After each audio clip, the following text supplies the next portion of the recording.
Baik, shalom. Shalom. Salam sejahtera buat kita sekalian. Salam juga buat seluruh saudara yang sedang mengikuti kebaktian ini atau khotbah ini secara online. Hari ini saya akan menyampaikan sebuah khotbah yang tidak biasa. Biasanya kita membahas satu teks Alkitab, lalu kita membedah teks itu, mengeksposisi teks-teks itu, mencari kebenaran di dalam teks-teks itu yang relevan dengan kehidupan kita pada hari ini. Tapi kali ini saya tidak berkhotbah seperti itu. Saya akan lebih banyak bercerita kepada saudara sebuah cerita sejarah. Karena itulah maka nanti saudara akan lihat bahwa ada cukup panjang cerita yang saya berikan. Dan apa relevansi itu dengan kehidupan kita dan kebenaran iman Kristen, nanti di ujung baru kita lihat. Nah, tema kita hari ini adalah Gaius Octavianus. Ini nama orang, ya. Nah, Gaius Octavianus, siapa dia? Dia itu adalah seorang pemimpin kerajaan Romawi. Dia lahir pada tanggal 23 September tahun 63 sebelum Masehi. Sebelum lanjut, saya jelaskan sedikit supaya yang belum tahu tidak bingung. Kita ingat bahwa tahun-tahun kita, tahun Masehi, itu meletakkan kelahiran Yesus pada titik sentral sejarah. Lalu tahun-tahun sebelumnya itu yang disebut sebelum Masehi. Setelah Yesus lahir disebut tahun Masehi. Maka di sini Yesus lahir, tahun-tahun sebelumnya sebelum Masehi. Masehi itu dari kata Mesias, Kristus. Makanya bahasa Inggris bilang BC, before Christ. Sedangkan setelah Yesus lahir, biasa ditulis di dalam sejarah-sejarah, misalnya AD. Kalau di sini Yesus lahir ya, 15 tahun sebelum Yesus lahir disebut 15 tahun, tahun 15 sebelum Masehi. Jadi kalau saya bilang tahun 63 sebelum Masehi, artinya 63 tahun sebelum Yesus lahir. Tapi kalau dibilang tahun 100 Masehi, dalam bahasa Latinnya AD, Anna Domini, tahun Tuhan kita, berarti 100 tahun setelah Tuhan Yesus lahir. Seperti kita sekarang kan tahun 2020 Masehi, berarti 2020 tahun setelah Yesus lahir. Abraham hidup 2000 sebelum Masehi. Musa 1500 sebelum Masehi. Berarti 1500 tahun sebelum Tuhan Yesus lahir. Daud 1000 tahun sebelum Masehi. Salomo 900 tahun sebelum Masehi. Yesaya 750 tahun sebelum Masehi. Nah, ini dimengerti supaya waktu saya jelaskan tahun-tahun saudara tidak kebingungan, ya. Nah, karena ini sifatnya cerita, saya tidak ngomong cepat. Nyantai saja, ya. Kalau saya omong nama orang, usaha ingat. Karena nanti satu berhubungan dengan ini saudara kebingungan. Supaya tidak bingung, ada kertas dan pulpen silakan ambil. Dan begitu saya omong satu nama, catat. Supaya sebentar bingung ini dari mana ke mana. Nah, itu menolong saudara. Ya. Nah, jadi kita membicarakan Gaius Octavianus. Ini bukan orang Rote. Ini orang Roma, lahir 23 September tahun 63 sebelum Masehi. Dan dia menjadi pemimpin kerajaan Romawi tahun 27 sebelum Masehi. Sampai dia mati tanggal 19 Agustus tahun 14 Masehi. Mulai dari 27 sebelum Masehi, matinya 14 Masehi, tepatnya 19 Agustus. Nah, karena itu hari ini saya hanya ingin bercerita tentang Octavianus ini.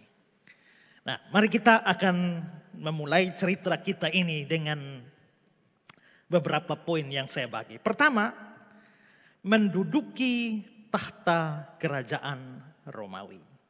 Bagaimana sampai Octavianus, tadi saya bilang dia adalah pemimpin Romawi tahun 27. Bagaimana sampai dia bisa menjadi pemimpin Romawi? Apa yang saya jelaskan ini saudara mengerti karena ini sejarah yang sangat penting yang bukan hanya urusan firman Tuhan, tapi ini urusan sejarah dunia.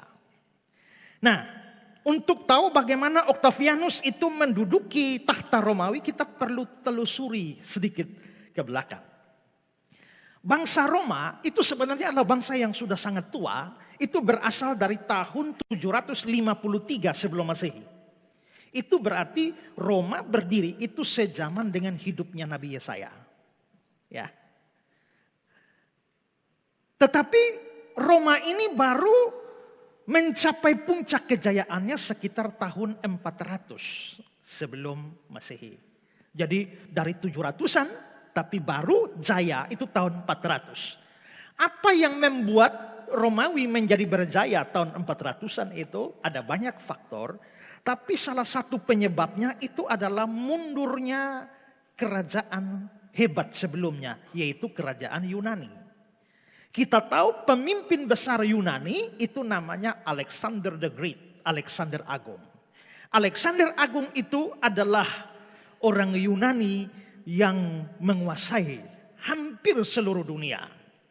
Dialah yang mempopulerkan apa yang disebut sebagai Helenisme atau Helenisasi, yaitu proyek peyunanian seluruh dunia. Maka seluruh dunia mau diyunanikan oleh Alexander Agung. Lagunya lagu Yunani, arsitekturnya arsitektur Yunani, politiknya politik Yunani, filsafatnya filsafat Yunani, ilmu pengetahuannya ilmu pengetahuan Yunani. Makanya coba kita lihat hampir semua ilmu pengetahuan sekarang itu ada Yunaninya. Teologi dari kata Yunani theos dan logos, artinya theos itu ilmu Allah, lalu logos itu ilmu. Jadi teologi artinya ilmu tentang Allah. Psikologi, psuke, bahasa Yunani jiwa. Logos itu Yunani, ilmu jiwa. Sosiologi dan semua biologi, semua logi-logi itu Yunani. Termasuk yang paling hebat itu adalah bahasa Yunani dibawa menjadi bahasa internasional. Itulah sebabnya perjanjian baru kita itu ditulis dalam bahasa Yunani. Yesus hari-hari itu bukan omong Yunani. Yesus percakapan hari-hari itu menggunakan bahasa Aramaik. Tapi supaya Injil bisa menyebar, maka kalau ditulis dalam bahasa Aramaik, kapan go internasional? Misalnya ada orang dari Rote, hari-hari omong bahasa Rote, mengajar dengan baik. Supaya ajarannya menyebar, ditulis dalam bahasa Rote. Kapan sampai dunia? Bagaimana orang Spanyol mengerti bahasa Rote? Tulislah dalam bahasa Inggris, bahasa internasional, supaya dunia cepat tahu. Itulah sebabnya walaupun Yesus hari-hari omong Aram, tapi Injil perjanjian baru ditulis seluruhnya dalam bahasa Yunani. Hanya nanti ketinggalan beberapa istilah Aram, misalnya Talitakum, Gabata, Maranatha, itu semua adalah bahasa Aram. Ya. Nah, Alexander Agung membawa dunia di bawah pengaruh dia. Sayangnya Alexander mati muda. Baru umur 30 tahun mati. Padahal sudah menguasai dunia. Nah, dan celakanya Alexander tidak meninggalkan satu anak pun. Akhirnya dia mati, kerajaannya seluruh dunia. Mau bagaimana? Siapa meneruskan? Maka atas kesepakatan bagi 4. Bagi 4 kepada siapa? Kepada 4 orang jenderal Yunani yang berpengaruh. Ini 4 jenderal Yunani. Yang pertama namanya Cassander, yang kedua namanya Lysimachus, yang ketiga namanya Seleucus, dan yang keempat namanya Ptolemy. Hafal dulu. Ya, Cassander, Lysimachus, Seleucus, Ptolemy. Bagi 4. Sekalipun kerajaan sudah bagi 4, tapi 4 orang ini ambisius, ingin menguasai yang lain punya. Coba kembali ke gambar tadi. Nah, khusus Kassander sama Lysimachus itu lebih tenang. Tapi dua yang dibawa, Seleucus sama Ptolemeus ini saling menyerang, saling menduduki. Sebentar Seleucus menguasai Ptolemy, berikut lagi Ptolemy menguasai Seleucus, terus seperti itu bahkan sampai 7 turunan. Seleucus ini penguasa Syria, sedangkan Ptolemeus itu penguasa Mesir. Jadi sebentar mereka dua perang. Semua wilayah Seleucus diambil Ptolemy, habis itu Seleucus menang, seluruh wilayah Ptolemy diambil. Nah yang celaka ini, Israel ada di tengah-tengah. Maka begitu Seleucus menang, Israel pindah bos ke Syria. Sebentar Ptolemy menang, Israel pindah bos lagi ke Mesir. Terus begitu. Dan Israel menjadi titik tengah dua orang ini, sehingga terjadi perang terus. Nah, setelah pertempuran berkepanjangan, akhirnya Yunani mulai lemah. Nah, sementara lemah itulah Romawi mulai naik. Maka Romawi mencapai puncak kejayaannya tahun 400-an. Itu salah satu faktornya adalah melemahnya kerajaan-kerajaan pecahan Yunani. Sampai di sini nangkap? Ya. Kalau yang tidak nangkap, angkat tangan dan bertanya. Ya. Nah, Roma sendiri sejak dari 700-an itu terjadi perubahan dalam sistem kepemerintahan menjadi sistem pemerintahan dari sistem pemerintahan kerajaan itu menjadi sistem pemerintahan republik. Karena itu maka kepemimpinan di dalam Romawi itu bukan oleh satu orang raja seperti biasa. Pemerintahan dipegang oleh Dewan Senat. Ya. Nah, Dewan Senat itu ada satu kepalanya, namanya konsul. Nah, konsul bersama dengan Dewan Senat itulah yang memegang pemerintahan. Karena ini adalah sistem republik dan pemerintahan konsul dengan senator-senator Roma, maka sistem dinasti tidak ada. Jadi kalau saya jadi konsul Roma, tidak bisa anak saya lalu ganti saya, cucu saya ganti anak saya, tidak. Itu sistem kerajaan. Jadi siapa saja boleh jadi konsul. Termasuk prajurit rendahan. Dia bisa tiba-tiba naik jadi konsul. Asal berprestasi. Kalau dia berprestasi baik, dia boleh diusulkan untuk menjadi konsul. Prestasi apa? Terutama prestasi militer. Roma kan berkuasa. Maka misalnya saya bawa pasukan, taklukan Alor masuk negara Roma. Taklukan lagi Pulau Semau, taklukan lagi Timor Leste, taklukan Flores. Maka saya prestasi hebat. Setelah saya prestasi hebat, saya boleh calon konsul. Dengan prestasi militer. Maka semua pemimpin jenderal-jenderal yang punya pasukan berlomba-lomba menaklukkan segala macam daerah supaya menjadi bahan untuk pengusulan jadi konsul. Nah, pada masa itu ada 3 jenderal Romawi yang hebat, yang punya pasukan sendiri-sendiri. Ya, yang pertama namanya Luscinus Crassus atau biasa disebut sebagai Crassus. Yang kedua adalah Gaius Pompei Magnus, biasa dikenal sebagai Pompei. Dan yang ketiga adalah Julius Caesar, yang seringkali dipanggil sebagai Caesar. Nah, ini 3 orang jenderal itu. Jadi kita singkat saja Crassus, Pompei, dan Caesar. Sudah hafal? Tinggalkan yang Yunani tadi. Sekarang kita omong Romawi. Jadi ini 3 orang ini hafal. Crassus, Pompei, dan Caesar. Nah, karena 3 orang ini adalah jenderal yang paling berambisi untuk jadi konsul itu 2 orang, yaitu Crassus sama Pompei. Maka terjadilah persaingan antara kedua. Termasuk terjadi kelicikan-kelicikan juga di dalam penaklukan daerah-daerah supaya bisa jadi konsul. Crassus sama Pompei mulai bersaing. Kaisar agak tenang. Tapi diam-diam dalam hati, Kaisar juga kepengen. Begitu Crassus sama Pompei mulai menegang dalam tingkat ketegangan yang tinggi, Kaisar ajak mereka bertemu. Lalu Kaisar bilang begini, ya,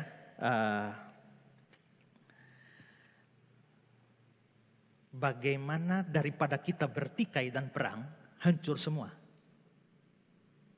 Bagaimana kalau kita pimpin bertiga?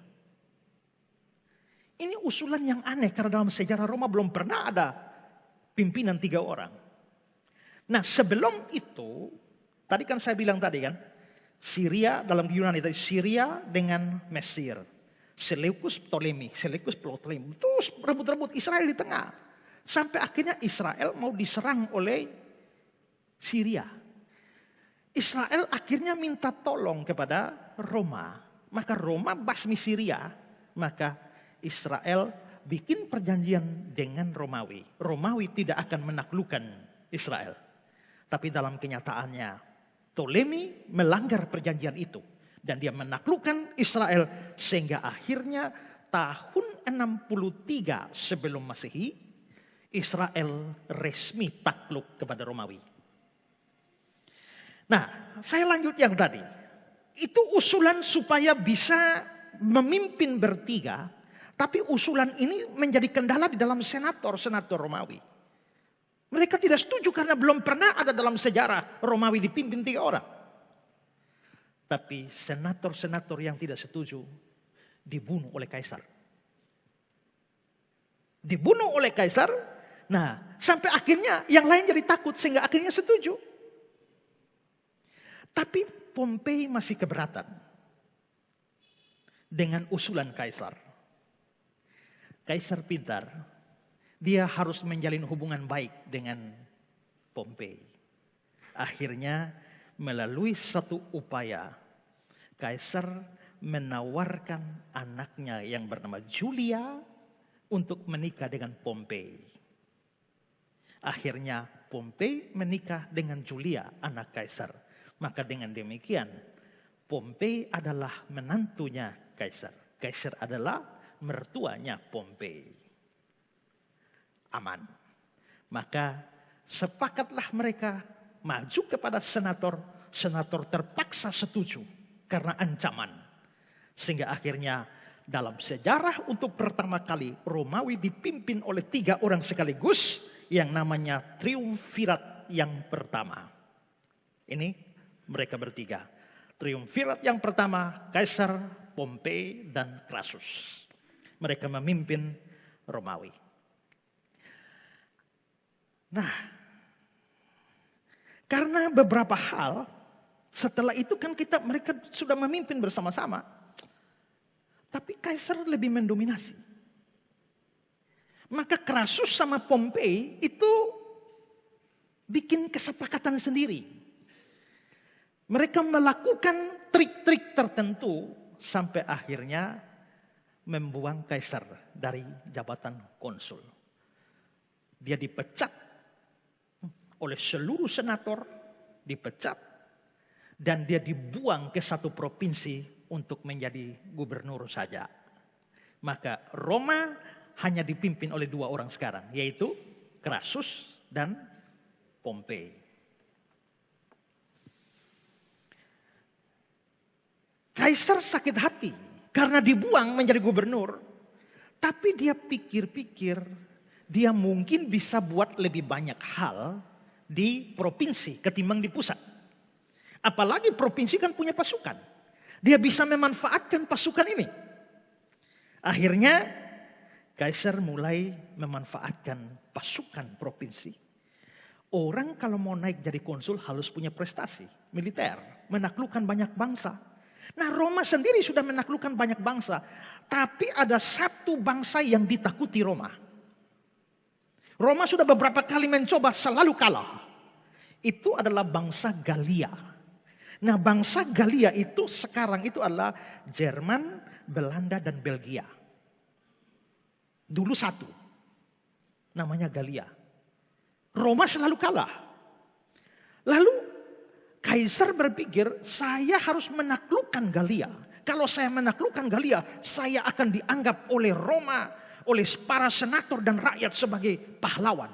Dan itu menjadi jalan untuk naik jadi konsul lagi. Akhirnya dengan pasukan provinsi, Kaisar mulai menaklukkan semua tempat, termasuk Gallia. Gallia akhirnya takluk. Karena Gallia takluk, maka popularitasnya Kaisar mulai naik. Rakyat mengagung-agungkan dia, rakyat menyanjung dia. Karena rakyat menyanjung Kaisar, Pompei sama Crassus mulai rasa terancam. Lalu Crassus juga pikir, saya mau ikut jalannya Kaisar. Saya mau bawa pasukan saya taklukkan lagi daerah lain. Maka Crassus memutuskan menaklukkan satu daerah namanya Partia. Dia membawa pasukannya ke Partia dan menyerang. Ternyata Crassus kalah. Crassus sendiri ditangkap, diikat. Lalu orang Partia bikin emas dikumpul lalu dicairkan. Lalu dia diikat, dibuka mulutnya dan tuang itu emas. Masuk di mulut sampai penuh, sampai telan-telan, hancur semua dalam. Maka matilah Crassus. Crassus mati, Kaisar sedang ada di provinsi, berarti Roma tinggal Pompei. Tapi waktu Kaisar menaklukkan Gallia, dia tidak minta izin pusat Roma. Dia ambil inisiatif sendiri. Ini membuat Pompei mempengaruhi senator bahwa sekalipun kita menghargai dia sebagai pahlawan, tapi dia melakukan tindakan tanpa persetujuan Roma pusat. Maka panggil Kaisar untuk diadili. Nah, Kaisar berpikir kalau dia dipanggil dan diadili, habislah dia. Maka dia tidak mau. Akhirnya dia memutuskan untuk melawan. Maka sekarang Kaisar bermusuhan dengan Pompei. Lihat gambar ini. Ya, sekarang Kaisar lawan Pompei. Menarik kan? Karena apa? Karena hubungan dua ini adalah mertua dan menantu. Karena itu kalau ada mertua dan menantu berperang, itu cerita lama. Dari zaman Romawi kuno juga sudah terjadi. Ya. Nah, jadi sekarang berhadapan dua. Dan akhirnya mereka dua perang. Sebelum peperangan, mau perang, adakan pertemuan untuk lihat jalan damai, tapi tidak dapat. Lalu Kaisar tanya sama Pompei, bagaimana anak saya? Mati waktu melahirkan. Terus berarti saya ada cucu? Ya, satu. Tapi tidak ada jalan damai, akhirnya keduanya perang. Keduanya perang dalam perang yang terkenal sebagai perang Pharsalus. Dan dalam perang itu Pompei kalah. Kaisar menang karena pasukan Kaisar sudah terlatih menaklukkan Gallia dan bangsa lain. Crassus yang sudah tanpa pasukan, mati semua, melarikan diri ke Mesir. Minta pertolongan Mesir untuk melawan Kaisar. Waktu dia sampai di Mesir, waktu itu Mesir sedang dipimpin oleh Ptolemy VIII. Turunannya Ptolemeus tadi, dari Yunani tadi itu. Ptolemy VIII, menarik bahwa Ptolemy VIII ini, itu anak umur 14 tahun. Sudah jadi Firaun di Mesir. Dari dinasti Ptolemeus. Pada waktu ayah dari Ptolemy VIII ini mati, dia mewariskan kerajaan Mesir kepada dua anaknya untuk perintah bersama-sama. Yaitu Ptolemy VIII dengan saudara perempuan, kakak perempuannya, yaitu Cleopatra VII. Supaya kerajaan aman, maka ini dua kakak beradik ini dikawinkan. Jadi suami istri, kakak adik tapi suami istri. Ptolemy VIII dan Cleopatra VII memerintah Mesir bersama-sama. Tapi pergolakan terjadi antara keduanya. Cleopatra mundur dan menjadi perongrong Ptolemy. Ada pemberontakan dari Cleopatra melawan Ptolemy. Begitu Pompei sampai ke Mesir untuk minta bantuan Mesir, Ptolemy VIII menaklukkan Kaisar. Ptolemy bilang begini, saya justru butuh bantuan untuk menaklukkan kakak saya, Cleopatra. Kamu tidak ada pasukan apa-apa, sudah kalah dari Kaisar. Lalu datang minta bantuan, apa yang akan saya dapat? Lebih baik saya mendukung Kaisar, supaya nanti Kaisar bisa mendukung saya lawan Cleopatra. Akhirnya kepalanya Pompei dipenggal oleh Ptolemy VIII. Kepala itu dikirimkan kepada Kaisar. Lalu apa maksudnya? Dijelaskan, saya telah bunuh musuhmu. Sekarang saya sedang menghadapi masalah, terus diserang oleh kakak saya, Cleopatra. Dukung saya lawan Cleopatra. Tapi Kaisar tidak mau. Kaisar tertarik dengan kecantikan Cleopatra. Dan akhirnya memutuskan untuk mendukung Cleopatra lawan Ptolemy VIII. Akhirnya bersama dengan Kaisar dan Cleopatra, Kaisar dan Cleopatra perang melawan Ptolemy dalam perang yang dikenal sebagai Perang Nil, perangnya di Sungai Nil. Dan Ptolemy VIII mati di Sungai Nil. Maka otomatis Cleopatra muncul sebagai Ratu Mesir. Dibantu oleh Julius Caesar. Tapi bukan hanya urusan politik. Keduanya jatuh cinta. Dan lalu menjadi sepasang kekasih. Julius Caesar, ingat ya, berarti Crassus sudah mati. Pompei sudah mati. Roma kosong. Maka Kaisar kembali ke Roma. Sementara kekasihnya memimpin Mesir sebagai Ratu Mesir Cleopatra. Dan Julius Caesar kembali ke Roma untuk menjadi pemimpin.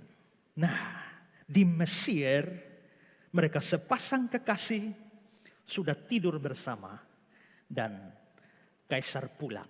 Beberapa tahun kemudian Cleopatra mengunjungi Roma dan memberitahu kepada Julius Caesar bahwa saya hamil dan punya anak namanya Centurion. Lahir pada tanggal 23 Juni tahun 47 sebelum Masehi. Nah, ini adalah Cleopatra. Karena Cleopatra dan Kaisar sudah punya anak Centurion itu, Roma itu sistem republik. Tidak bisa kedudukan diwariskan. Tapi Cleopatra mendesak Kaisar, kamu harus menjadikan anak kita itu menjadi pengganti penerus kamu. Maka anak kita itu bisa menjadi penguasa Roma sekaligus penguasa Mesir. Karena Kaisar itu pemimpin Roma, Cleopatra pemimpin Mesir. Anak kita akan berkuasa. Maka saudara-saudara, di situ kita bisa lihat bahwa Kaisar mulai berpikir bagaimana merombak sistem republik supaya dia bisa mewariskan kedudukannya, dinastinya. Nah, saya berikan catatan sedikit. Pada waktu perang melawan Pompei, Julius Caesar dibantu oleh seorang Yahudi. Ya, kadang-kadang dianggap sebagai Yahudi, kadang-kadang juga diragukan keyahudiannya, dia lebih tepatnya orang Edom, keturunan Esau. Ya. Namanya Antipater. Ya, Antipater. Juga selain Antipater, ada orang lain yang mendukung Julius Caesar, namanya Marcus Antonius. Jadi Julius Caesar naik tahta itu didukung oleh dua orang ini, yaitu Marcus Antonius dan Antipater dari Edom. Ada Julius Caesar menguasai Roma, ada Antonius yang mendampingi dia. Dan karena Antipater mendukung Julius Caesar, maka Antipater diangkat sebagai gubernur di Yahudi sebagai balas jasa. Oke, dari sisi pemerintahan, Kaisar sebenarnya bagus. Tapi tadi, dia berusaha melenyapkan sistem republik untuk masuk kepada sistem kerajaan kembali, supaya anak dia yang namanya Centurion itu bisa melanjutkan tahta karena pengaruh dari Cleopatra. Dia melawan para senator. Akibatnya adalah hubungan antara kaisar dan senator menjadi buruk. Lalu saudara, si kaisar akhirnya menetapkan diri tanpa persetujuan senator. Menetapkan diri itu sebagai diktator abadi. Ini membuat para senat benci dia. Kalau Roma muncul diktator, apalagi diktator abadi, ini masa depan Roma hancur. Untuk menyelamatkan Roma, kaisar harus dibunuh. Akhirnya dalam satu sidang senat pada tanggal 15 Maret tahun 44 sebelum Masehi, yang lebih terkenal sebagai Ides of March, itu begitu kaisar muncul, senat yang sudah siap beramai-ramai tusuk dia. Dan pemimpin para senat yang menusuk kaisar itu adalah orang ini yang namanya Marcus Junius Brutus. Slide-nya. Ini Marcus Junius Brutus. Ini yang memimpin para senat. Siapa Marcus Junius Brutus ini? Kaisar sebenarnya punya seorang selingkuhan. Ya. Yang namanya Servilia Caepiones. Dan itu Marcus Brutus itu adalah anak dari selingkuhan. Tapi bukan anaknya kaisar. Selingkuhannya saja yang punya anak. Dia yang menusuk kaisar. Dan setelah kaisar roboh mereka tusuk beramai-ramai. Total ada 23 tusukan di seluruh tubuh kaisar. Dan kaisar pun roboh dan mati 15 Maret 44 sebelum Masehi. Karl Theodor Piloti membuat dua gambar ini. Ini adalah gambar tentang murder of Caesar. Pembunuhan kepada Julius Caesar. Next. Ya, ini adalah ketika kaisar ditusuk beramai-ramai 23 tusukan sampai kaisar mati. Sementara kaisar mati di Roma, dalam saat yang tidak terlalu lama terjadi juga insiden di tanah Yahudi. Tadi Antipater yang diangkat jadi pemimpin Yahudi ternyata juga mati diracun orang. Ya, lihat gambar ini ya. Tapi si Julius Caesar mati. Antipater juga mati. Nah, kembali ke Julius Caesar. Julius Caesar mati tanpa meninggalkan penerus. Dia punya anak perempuan yang nama Julia tadi, yang sudah dikawinkan sama Pompei, tapi sudah mati waktu melahirkan. Ya. Sedangkan anak dia yang satu lagi, yang namanya Centurion itu, ya, itu kan yang lahir di Mesir dari Cleopatra, tapi dia lebih banyak dengan mamanya di Mesir. Tapi Kaisar mempunyai seorang cucu keponakan. Cucu keponakan itu artinya Kaisar punya saudara kandung punya cucu. Ya. Jadi Kaisar itu adalah paman kakeknya anak itu. Walaupun anak ini Kaisar punya saudara kandung lalu punya cucu, anak ini diangkat menjadi anak angkat dari Julius Caesar. Nah, anak angkat itu namanya Gaius Octavianus. Ya, Ini adalah orangnya, Gaius Octavianus. Anak angkat sekaligus cucu keponaan dari Kaisar.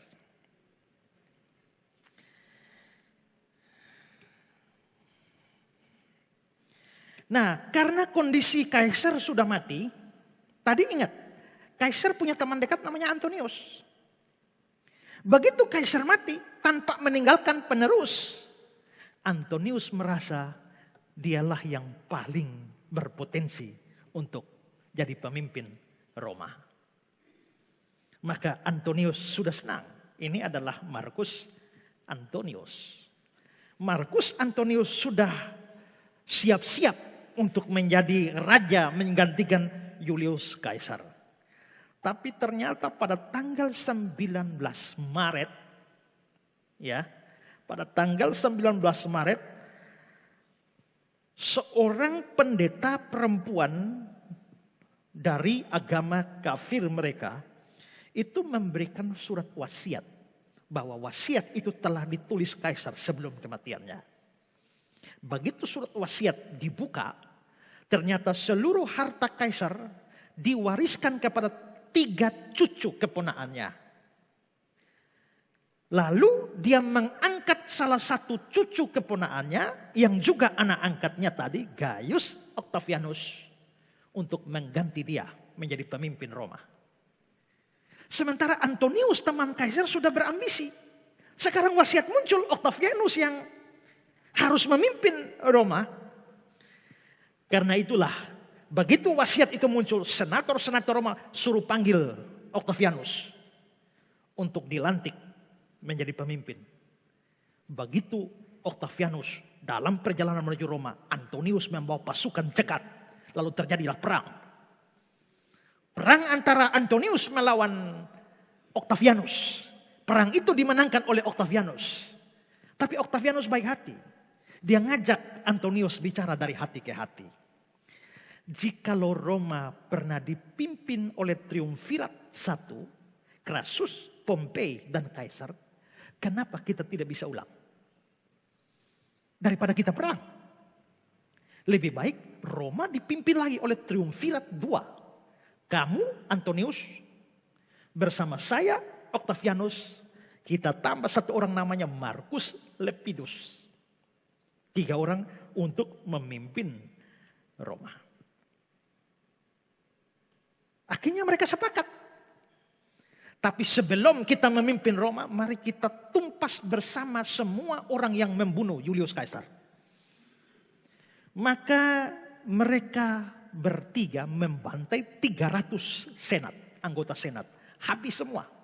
Lalu semua orang siapa saja pengusaha atau orang rakyat biasa yang dianggap mendukung pembunuhan Kaisar atau tidak suka dengan Kaisar, mereka bantai semua. Kira-kira 2.000 orang. Sementara itu Marcus Junius Brutus yang menusuk Kaisar, menyiapkan pasukan untuk melawan. Maka Octavianus menyatukan kekuatan dengan Lepidus dengan Antonius, maju dalam peperangan melawan Brutus. Dalam perang yang namanya Perang Filipi pada September 42 sebelum Masehi. Dan mereka berhasil menumpas pasukan Brutus. Brutus yang putus asa bunuh diri dengan menjatuhkan diri di atas pedang dan mati. Setelah seluruh musuh ditaklukkan, mereka memulai pemerintahan bersama. 3 orang. Ini adalah triumvirat kedua dalam sejarah Roma. Setelah Pompei, Crassus, dan Kaisar, muncul triumvirat yang kedua. Octavianus, Marcus Antonius, dan Marcus Lepidus. Sama-sama memimpin. Tetap di situ. Belakangan, Lepidus berkonflik sama Octavianus dan Antonius. Sehingga akhirnya Lepidus mengundurkan diri. Karena Lepidus mengundurkan diri, otomatis Roma hanya dipimpin oleh 2 orang. Yaitu Antonius dan Octavianus. Maka Roma dibagi 2. Wilayah barat dipimpin Octavianus. Wilayah timur dipimpin Antonius. Wilayah timur itu termasuk Mesir, Israel, wilayah Yudea. Itu masuk Antonius. Maka Antonius berkuasa di wilayah timur, termasuk wilayah Israel. Kita sudah lihat tadi ya, Julius Caesar sudah mati. Julius Caesar sudah mati, Antipater juga sudah mati. Begitu Antonius menjadi penguasa, Antonius ingat si Antipater ini. Kasihan, dia teman kita waktu perjuangan melawan Pompei. Dia juga dibunuh. Untuk balas jasa Antipater, anaknya Antipater itu diangkat menjadi raja di Yahudi. Anak Antipater yang dijadikan raja Yahudi inilah Herodes. Ini anak Antipater yang diangkat oleh Antonius untuk ganti bapaknya karena balas jasa. Itulah sebabnya waktu Yesus dilahirkan, Herodes sedang berkuasa di tanah Yahudi. Tapi di Roma, Antonius dan Octavianus memimpin bersama. Tapi mula-mula hubungannya bagus. Tapi masuk tahun 33 sebelum Masehi, hubungan mereka berdua mulai kacau. Ada beberapa masalah. Pertama, waktu mereka dua akrab, Antonius mengawini adiknya Octavianus yang namanya Octavia. Berarti hubungan mereka berdua adalah ipar. Ya. Mereka dua ipar. Tapi Antonius kan berkuasa atas Mesir, wilayah timur. Maka berkunjunglah Antonius ke Mesir, ketemu Kleopatra, kekasihnya Julius Caesar. Antonius jatuh cinta sama Kleopatra. Akhirnya mereka berdua menjadi sepasang kekasih. Dari Kleopatra, Antonius mendapatkan 3 orang anak. Yang sebelumnya Kleopatra juga sudah punya anak dengan Kaisar. Karena itu maka Antonius ini alih-alih urus negara, dia lebih urus Kleopatra dan anak-anaknya di Mesir. Yang lebih bikin Octavianus murka adalah si Antonius memanggil anak dari Julius Caesar itu, ya, yang nama Kaisarion itu, menyebut Kaisarion itu sebagai pewaris resmi tahta Roma. Ingat, Kaisarion itu anak kandungnya Kaisar. Sedangkan Octavianus itu cuma anak angkat. Nah si Antonius ngomong terus, Kaisarion ini pewaris tahta Roma resmi. Itu membuat Octavianus marah dan bunuh Kaisarion. Pada waktu itu Kaisarion sudah menjadi Firaun Mesir. Baru 7 tahun memerintah, dibunuh oleh Octavianus. Dan dia dinasti terakhir Ptolemeus di Mesir. Hubungannya jadi pertama adalah kamu sudah menikahi saudara saya Octavia. Kamu pergi selingkuh lagi dengan Kleopatra. Coba kalau hanya selingkuh bagus, tetap urus negara. Ternyata tidak urus negara, negara Romawi Timur menjadi kacau. Hubungan mereka berdua buruk sampai akhirnya menegang. Maka terjadilah perang antara Octavianus melawan Antonius. Dan Antonius bukan hanya dengan kekuatan Romawi Timur, tapi didukung penuh oleh kekasihnya Kleopatra dari Mesir. Maka perang Octavianus melawan Kleopatra dan Antonius itu terjadi, pecah perang itu pada tanggal 2 September tahun 31 sebelum Masehi. Yang terkenal dengan Perang Actium. Ini adalah gambar dari Lorenzo Castro tentang Perang Actium. Dalam perang ini, si Kleopatra dan Antonius menurunkan kira-kira 230 kapal perang. Perang paling hebat itu adalah angkatan lautnya. Dengan 230 kapal perang dan kapal-kapal yang lain yang kira-kira total sekitar 500. Sedangkan Octavianus dengan 400 kapal. Seluruh pasukan Antonius dibasmi, tidak sisa satu pun. Dan Octavianus mengejar Antonius sama Cleopatra sampai ke Mesir. Sampai akhirnya Antonius putus asa sehingga bunuh diri dengan pedang. Dan Cleopatra juga putus asa dan membiarkan dirinya dipatuk oleh seekor ular beracun. 2 orang itu mati bunuh diri. Maka semua musuh sudah selesai. Tinggal Octavianus. Kembali ke Roma. Roma tidak lagi ada Roma Barat, Roma Timur. Seluruhnya disatukan oleh Octavianus. Di bawah kepemimpinan Octavianus. Tadi kan awalnya kan republik. Tapi sejak dari Julius Caesar itu kan mau diubah menjadi sistem kerajaan. Ya, akhirnya sekarang Octavianus bilang kembali ke sistem republik. Kembali ke sistem republik dan Roma walaupun kembali ke sistem republik, tapi dalam kenyataannya Roma bukan hanya menjadi kerajaan, tapi bahkan kekaisaran. Di mana Octavianus mempunyai kekuasaan mutlak penuh atas seluruh Roma. Dan dia resmi menjadi kaisar Roma pada tanggal 16 Januari tahun 27 sebelum Masehi. Ini adalah Gaius Octavianus, pemimpin Roma, kaisar Roma tahun 27. Demikianlah ceritanya bagaimana Octavianus menjadi penguasa Roma selama 40 tahun. Sampai matinya dia 19 Agustus tahun 14. Nah, saya tambahkan sedikit. Octavianus ini mempunyai istri sah. Namanya Livia Drusilla atau Julia Augusta. Itu istri sah dia. Tapi ada istri yang lain juga. Tapi sebelum menikah dengan Octavianus, si Julia Augusta ini sudah punya anak dari suami pertama. Anak itu namanya Tiberius. Dan Tiberius inilah yang nanti setelah Octavianus mati, dia mengganti Octavianus menjadi kaisar. Lukas 3 ayat 1. Dalam tahun ke-15 dari pemerintahan Kaisar Tiberius.